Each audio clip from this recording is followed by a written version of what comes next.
Hello everyone, and welcome to my General Hospital official channel. I hope everyone is having a wonderful day. Before we begin, please hit the subscribe button and give this video a thumbs up. General Hospital spoilers: is there going to be a horrible death? Is a character going to die? According to General Hospital spoilers, the ABC soap opera may be about to witness a horrifying death. Is a significant plot point about to end with the death of one character? Josslyn, Jax and Vaughn were been dispatched to Dalmatia by Jack Brennan on a straightforward recon assignment, or at least that's what he thinks it will be. Brennan made an effort to allay Anna Devane's worries about Josslyn and the potential for this mission to fail. When it comes to WSB assignments, that is always an option, but Brennan sounded certain that Vaughn and Josslyn would return safely. According to GH spoilers, Brennan might be shown to be mistaken. Indeed, we must question if Vaughn will return from Dalmatia at all. Vaughn is a disposable figure who might unexpectedly be killed in the chaos that is set to break out at the Five Poppies Resort. If it came down to it, we could definitely see Vaughn giving his life to save Josslyn. Josslyn has already had to deal with the deaths of Dex Heller and Oscar Nero Quartermain. Even if Josslyn and Vaughn aren't as close yet, they have developed a bond that may deepen as they pretend to be married.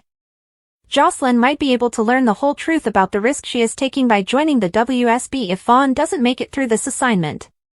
Given what transpired with Dex and Oscar, Josslyn could perhaps feel a little cursed in the romantic department. If the soap Grim Reaper is coming for Vaughn, he might be Josslyn's next lost love interest. Vaughn might yet die during another stage of this WSB mayhem, even if he succeeds in this job. Since Vaughn was hired for this particular plot, it makes sense that after his function is fulfilled, he might have a dramatic leave. We would contend that the show is capable of finding a better match for Josslyn than Vaughn. Josslyn wants someone with whom she clicks more, ideally someone a little more in line with her age.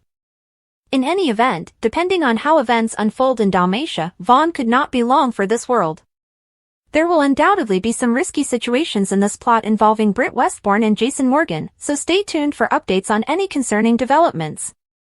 According to General Hospital spoilers, if Vaughn is not careful, he can fall into a deadly trap. Spoilers for General Hospital: Josslyn's secret could put an end to Charlie, freeing Jason for Britt.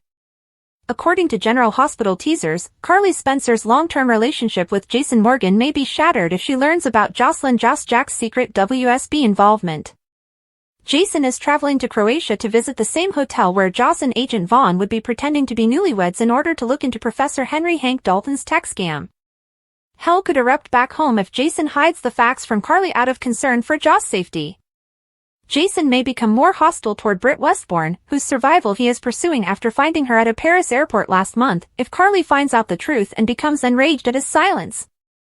Will Carly's rage pave the door for a reunion with Britt? The fans are waiting for Carly's explosive response after Jason, who was hired by WSB Chief Jack Brennan, decided to conceal Joss' WSB participation, putting Carly's trust in him at a breaking point. Unaware of Joss's objective and hidden life, Carly feels that something is amiss with her daughter following her unexpected journey to Europe. Her rage at Jason for keeping her in the dark could destroy their relationship when she finds out the truth, maybe as a result of Anna Devane's mistake. Because Jason can't stop thinking about Britt's possible survival, fans see this as an opportunity for him to pursue her. Will Carly's anger cause a wedge between them and allow Jason to pursue love with someone else? Britt's return and Joss' secret collide in a heated moment. Carly may demand in a loud voice that Jason explain why he concealed Joss's perilous WSB life. Even still, we can assume Jason will find it difficult to comprehend that Joss and Vaughn's plan could fail if it is discovered, particularly at the same hotel in Dubrovnik where Britt is hiding. Fans of GH wonder if Jason will be pushed into Britt's arms by Carly's rage. The flame between them appears to still be burning brightly on both ends. Unaware of Britt's survival, Liesl Albrecht might make things more difficult if she finds out. Will Jason be able to follow his heart because of Carly's rage? Will Jason be free for Britt because of Carly's fallout? Jason's decades-long friendship with Carly may be redefined if he remains silent about Joss' WSB role. Even if he says he was only attempting to protect Joss, she will undoubtedly view this as a betrayal. However, there might be a benefit here. As you may remember, Carly wasn't a huge fan of Jason and Britt's relationship the last time they became close. Even if she wasn't free or eager to be with Jason, she has never been fond of him seeing anyone else. She may not have spit on Britt's grave, especially after finding out that she had rescued her kid from Heather Weber's poisoned hook. Despite her divorce from Sonny Corinthos, the fans have been hoping for Jason and Carly to get back together since his return. She doesn't appear particularly devoted to Jason now that she's with Jack, but that might change if she dumps the WSB chief after finding out how he secretly enlisted her daughter. Will that make her upset with Jason as well, driving them both apart and forcing Jason to return to Britt's sphere of influence? Josslyn's peril, Britt's resistance, and Drew's retaliation. The week of August 11's General Hospital spoilers hint at some surprises. Britt Westbourne will likely become belligerent, fans can anticipate. Josslyn, Jax and Vaughn are in danger. In addition, Drew Kane keeps up his plan. The danger of Vaughn and Josslyn. Jax. Let's begin with Vaughn and Josslyn, who were abruptly removed from their assignment centered on Professor Henry Hank Dalton. They are expected to concentrate on a new target at the Croatian resort known as Five Poppies instead. Jason Morgan will be going there, and Britt is already there. Britt Westbourne defiant Britt will continue to disobey rules as Vaughn and Josslyn pretend to be newlyweds in order to obtain information. Unless absolutely necessary, the former doctor has never been one to obey commands. Britt will continue to act aggressively and insist that she no longer be treated like a prisoner in spite of the danger. Given that Josslyn will be at the resort, it's likely that she will unintentionally encounter a very much alive Britt. Britt would never harm Josslyn, but if someone discovers what she's doing, the rookie WSB agent might end herself in danger. According to Anna Devane's Intel General Hospital teasers for the week of August 11th, Anna Devane might provide Jason some information. That might persuade Jason that he should do more research before pursuing Britt. Fans will also witness Jack Brennan follow Carly Spencer's plan during the week of August 11th, 2025. The romance will undoubtedly end when the blonde learns that Brennan is enlisting Josslyn. Dante Falconeri and Lulu Spencer take a risk. This may be related to Liesl Albrecht. Maybe a restraining order will be issued for Lulu to keep away from Rocco Falconeri. Drew will also keep seeking retribution. Even if Willow Tate doesn't want to see him ever again, Drew might be able to win her back. The congressman may use blackmail if he is unable to persuade her. Recall that Drew discovered Willow was the one pursuing Daisy Gilmore Corinthos and Sasha Gilmore Corbin. The nurse can be blackmailed because Willow is unaware that Michael Corinthos is aware. How the plot of General Hospital inspired Caitlin McMullen's edgy new look. Caitlin McMullen made a dramatic hairstyle debut in May, just as the nurses' ball was starting on General Hospital. The actress tells us that the storyline situation Willow was in at the time, more than her own desire to try out other looks, was what forced the change in style. A change is coming. We were kind of thinking that going into the nurses' ball, it would be great for Willow to have a bolder look, something different than what we've seen in the past with her, says McMullen, because she was going into the nurses' ball sort of on a high, just for everything to then fall apart. As fans will remember, Willow was ecstatic as she walked the red carpet with her lover, Congressman Drew Kane. Willow wasn't feeling quite so arrogant by the end of the night, though, as her estranged husband Michael Corinthos unexpectedly showed up, picked up their son Wiley, and carried him out. She soon found herself in court, battling Michael for custody of Amelia and Wiley. After losing, she started to lose her mind. When she found out, on her prospective wedding day, her slide only became worse. That her alleged hero, Drew, had been having an affair with her mother, Nina, when they initially became attracted to each other and discovered how shady her ex-husband was, leaving him at the altar. It was an enjoyable creative decision, McMullen adds. It would be great for Willow to have a new look, as she comes into the nurses' ball feeling so confident. And he was helpful in determining what haircut I got and participated in conversations about what we all thought would be fun. Although the decision to cut her hair started in studio discussions, the actress went to the same hairstylist that I normally see outside of work to execute the new look, she adds. I showed her a reference photo of Lena Headey from Game of Thrones as an inspiration. She had an edgy hairdo that was a shade darker than mine, according to a picture we recently saw online. We simply kind of went with that. McMullen received great feedback from friends and family when she unveiled her new hairstyle. She says, "My parents were really supportive. They exclaimed, 'Oh, that's really awesome. It's really enjoyable and edgy.' Everyone was really supportive. The same goes for her coworkers at GH. Everyone at work said, "Wow, this truly suits you," when I arrived. "It has a Snow White vibe, so people started calling me Snow," they remarked, laughing. That was enjoyable. Valentini, her supervisor, enthusiastically endorsed it as well. He was really encouraging and kind when he saw it, saying, "I love it, it looks great." That was really nice. McMullen was able to accept the change thanks to the encouraging comments she received both at work and outside of it. She acknowledges that it took her a moment to get used to the change because it was so significant. The actress shares, "But then I really appreciated it for what it was, and I ended up really liking and enjoying it. In fact," she continues, "I feel more myself in a weird way. And that was somewhat unexpected. Initially, I thought, whoa, when I gazed at myself in the mirror, I was clearly comparing my hair to its previous appearance. It took some getting used to, but while I was going around wearing it, I thought, I feel weirdly more like myself. So, I've been loving it in my personal life, too." McMullen's confidence has also increased as a result. She reflects, "I think it's because I really don't have anything to hide behind, at least that's how it felt for me. I kind of felt like I could hide behind my hair a little bit when it was longer, but this is like, no, you have to really show yourself." Overall, the actress is happy that she decided to cut her hair short. "Just doing something totally different has been a blast," she says. "Additionally, I enjoy doing yoga without having to put my hair up in a ponytail because I cut off a lot of hair. GH spoilers, what we know about the WSB's new target. Fans of General Hospital are aware that Josslyn was tasked by Jack Brennan to look into Professor Dalton's environmental physics course. As it happens, Jack no longer wants to concentrate on Dalton. He's got a new objective in mind. Josslyn adjusted to her new life as a secret agent and college student, but then everything changed. Everything Josslyn has done, including feigning love for Vaughn, WSB has new target. What we the true target was located all across the world while Josslyn and Vaughn were looking into Profession Dalton. Since the new target hasn't appeared on the show in a long time, the audience will be taken aback. At the airport, Jason saw the objective. You read correctly, GH fans, Britt may be the WSB's next target. Perhaps you're asking yourself, how is she the target when she presumably died? According to the WSB, Britt possesses Professor Dalton's study.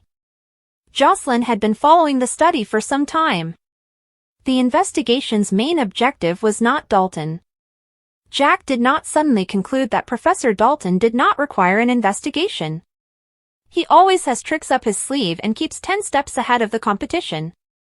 If Josslyn wasn't the objective, fans could question why he had to sneak into his class. Could it be that the true target was never Dalton? Did the WSB intentionally allow Professor Dalton's research to depart the nation? It's time to concentrate on the actual task now that the agents are aware that the research is taking place in Croatia. The audience is left with additional questions by the authors. Does Brennan have a personal agenda or is he looking into the matter for the WSB? That Jack would send Josslyn on a possible overseas assignment is odd. Josslyn is in a challenging situation because of this task. She joined the WSB in order to battle the bad guys in remembrance of Dex. When her family and her mission clash, what will she do? Jason is like family to Britt, who died to save her life. Brennan will make things more difficult for Josslyn when he orders her to pursue Britt. Will he have Britt killed, the research stolen, or captured by Josslyn? Is Josslyn able to set aside her personal life and do her assignment? Regretfully, the assignment is no longer random. It's a personal assignment. Josslyn also considers Vaughn in addition to her family. If Josslyn must make the difficult decision to pursue Britt, would Vaughn stand by her side? In Brennan's game, is Vaughn a chess piece? Does Dalton's research have a medicinal or environmental focus? He might be researching Britt's Huntington's disease and how she managed to survive the poison from the hook. Britt's survival after she passed away in her mother's arms can be explained if he is conducting medical research. Ever since she returned, Britt's reappearance has been a mystery. Nobody is aware of her activities since her return. With his hands in his pockets, Drew stood at the edge of the Quartermain boathouse, gazing into the low fog over the ocean. He was calculating, not only thinking. He was 2 moves away from checkmate, and the entire week had played out like a complex chess game. At last, he was wearing anything on Willow. Something tangible. Something terrible. Something practical. He had initially been perplexed by the Daisy Gilmore incident, the unexpected disappearances, the shifting bassinets, the strange interference from the baby monitor, and the late-night screaming fits. He initially thought Nina was the obvious culprit, but her desperation was too obvious. The pattern was broken. Then it dawned on them, Willow had been the one who brought all the threads together. The manner that whenever Sasha's name was mentioned, she would freeze. Her unusual blunders in the hospital. The reserved look on her face when Michael brought up Daisy's teething problems. Everything fit together like the parts of a puzzle. He had the option to call the police. Or to Michael. Or to Carly. However, Drew had outgrown all of it. Not since he'd discovered the power of a silent menace.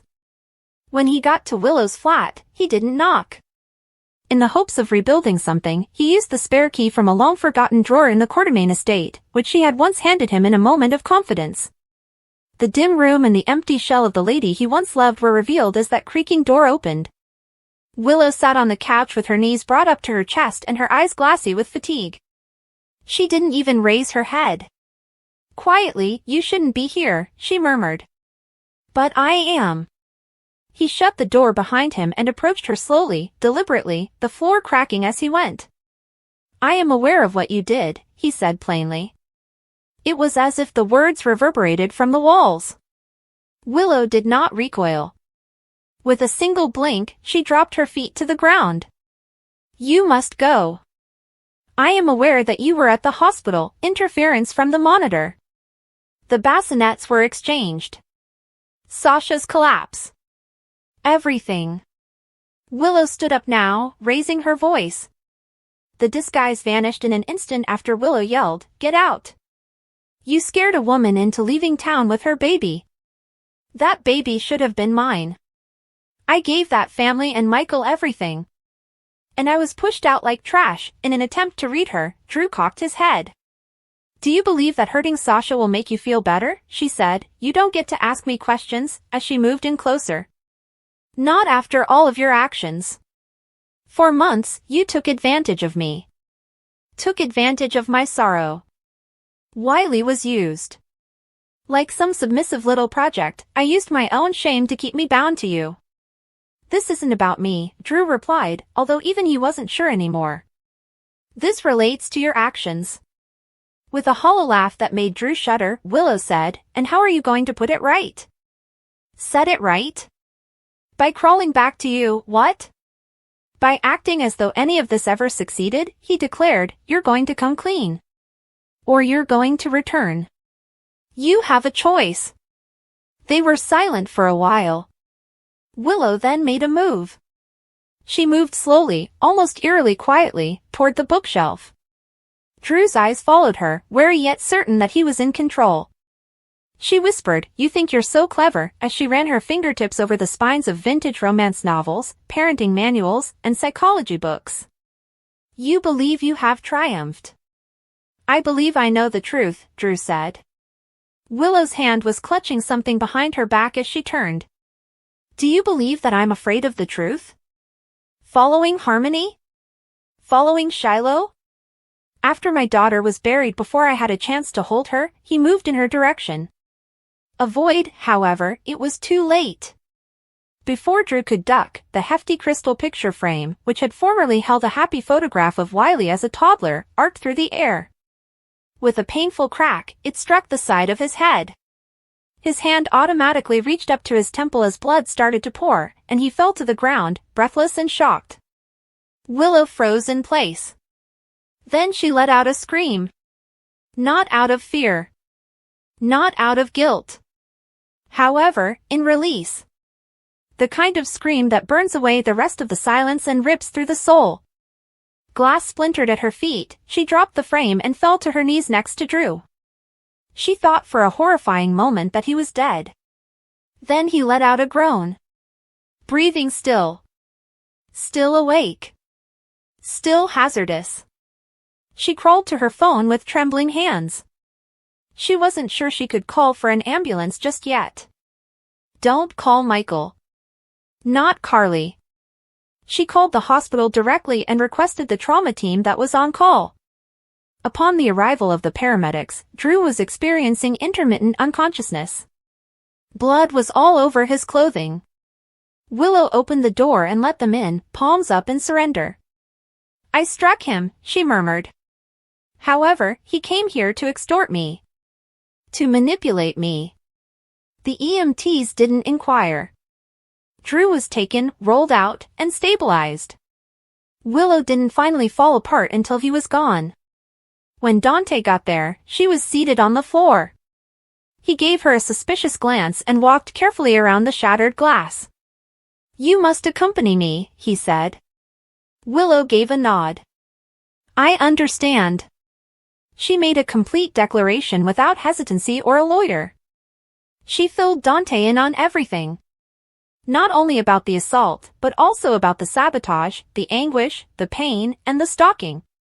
The perverse manner in which Drew had controlled her following their breakup. The way she gradually lost her sense of reality while attempting to defend herself against a world that was always stealing from her. It was not an admission of guilt. It was a call for assistance. Spoilers, who is the unidentified man watching Britt? Does Caesar Faison still exist? According to General Hospital spoilers, Port Charles is rife with terrible secrets, and fans believe that the enigmatic entity directing Britt Westbourne's every action in Dubrovnik may be her evil father, Caesar Faison, returning from the afterlife.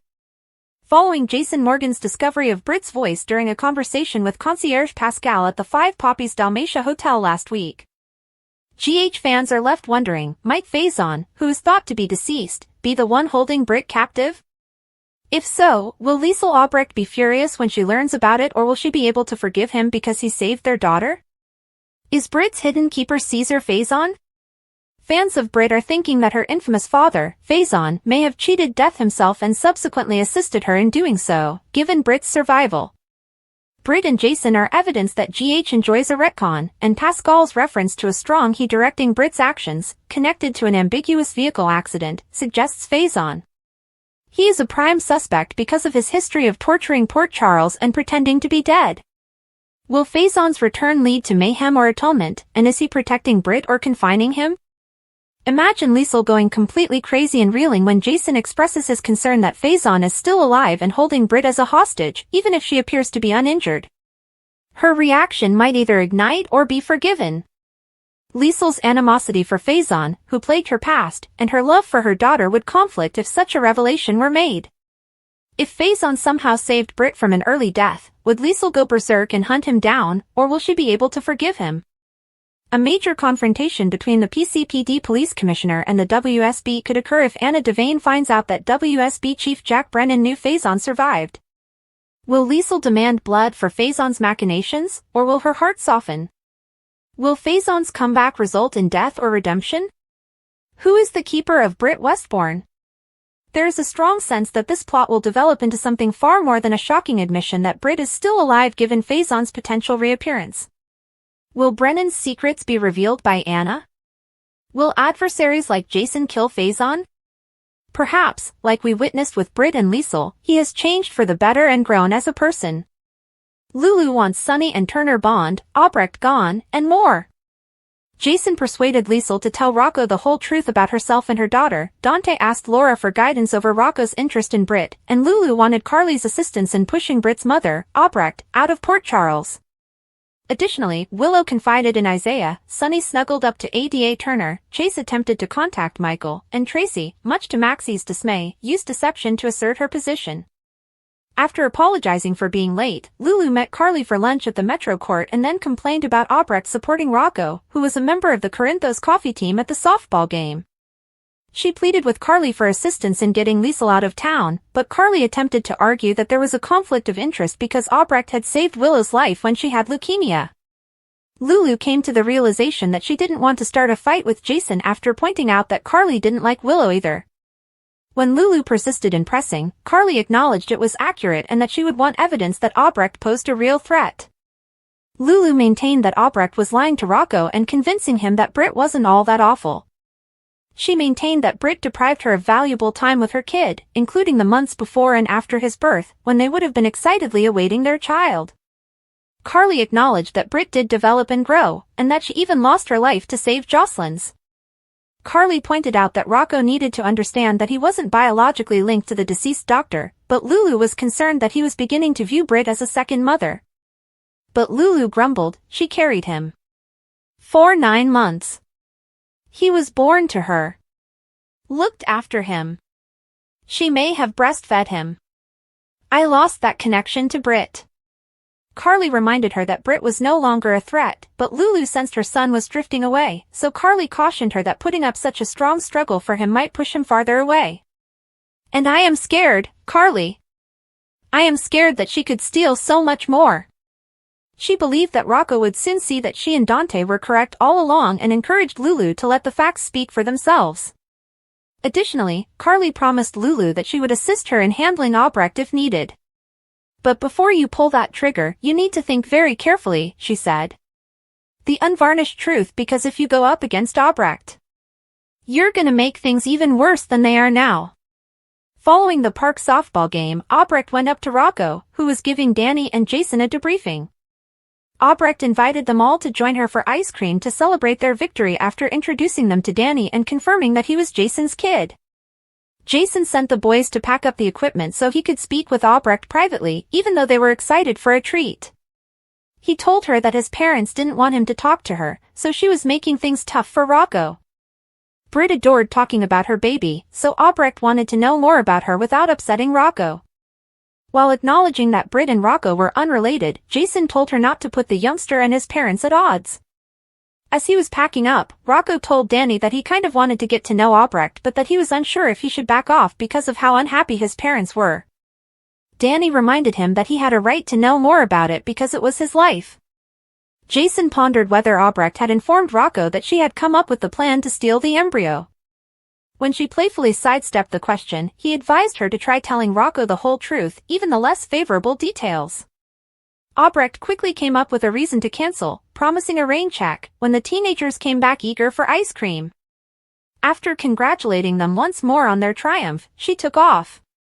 Jason said Britt was her own person, but Rocco questioned whether she was like her mother. Rocco groaned, I wish there was a way I could have known her. Jason answered, yeah, me too, with a knowing glint in his eye. The next move, Dante visited Laura's office, but he was on duty and was unable to provide her with an update on Rocco's game. She needed to talk to him about something very private, so she made sure he was off duty now.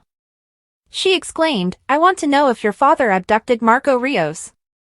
Dante pointed out that they had no proof against Sonny, but they did agree that Marco's account of his injuries was a total lie.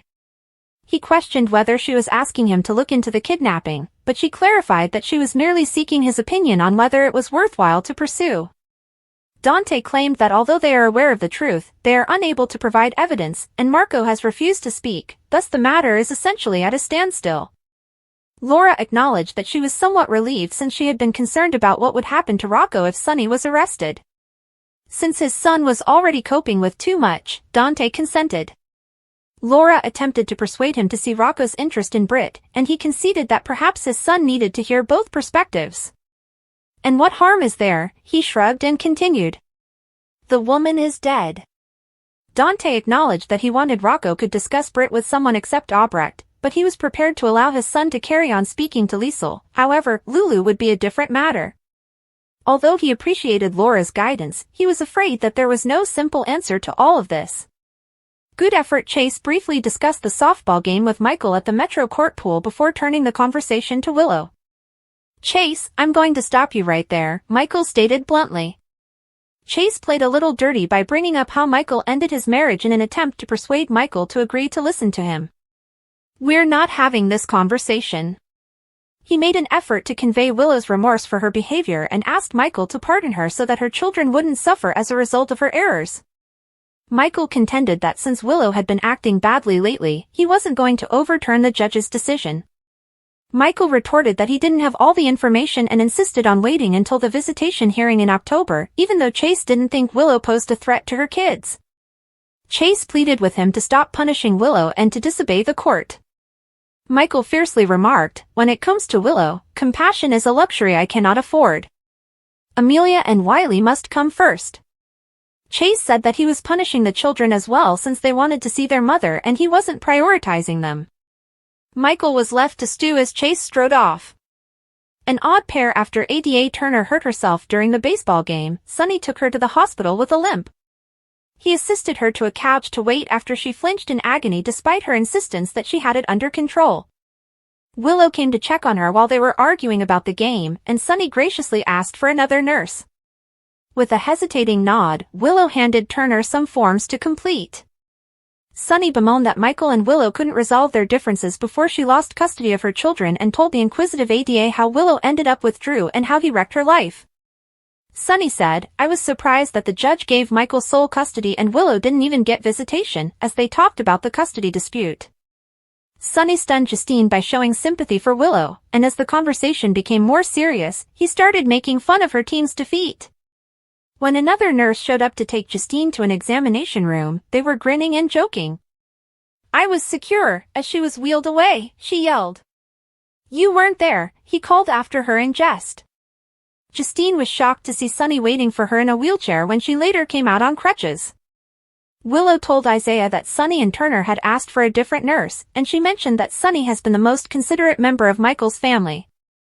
The physician commended Willow for her treatment of a young patient and promised that the judge would recognize her as a wonderful mother and reverse the decision.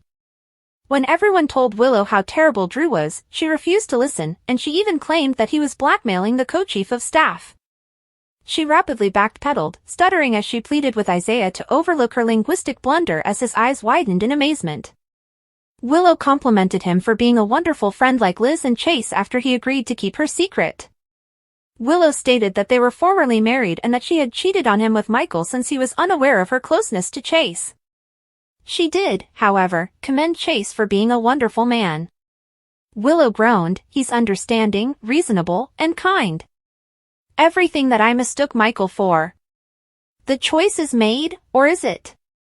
Lucy, Brooklyn, and Maxie were waiting for Tracy at the Quartermain home, and Lucy was getting antsy. When she eventually joined them, Tracy said that she had changed her mind and that it would be a grave error to report Sonny's money laundering to the authorities. Given that Tracy had originally suggested reporting the crime, the others were understandably perplexed. However, Tracy clarified that she had now thought through all the possibilities and was concerned that exposing Sonny would harm deception. Tracy pointed them that since the authorities might not think they were unaware of Sonny's behavior, their assets could be frozen and they could all be personally investigated. Maxie objected, saying they would be in serious trouble if they remained silent and the truth was out anyhow. Lucy supported Tracy in refusing to pursue Sonny since she didn't want to aggravate Gio further, who was already furious. Tracy put an end to the argument and put it to a vote because Maxie was still determined to act morally. Overriding an agitated Maxie, Brooklyn grudgingly took the side of Tracy and Lucy. Tracy reassured Brooklyn that they had made the correct decision once their guests had left, and then she hoped Maxie wouldn't go to the police by herself. "How can you take this so lightly?" Brooklyn was worried. "Granny, we're all going down if Maxie calls the police." Thanks for watching. If you like this video, so please don't forget to subscribe my channel and don't miss any update.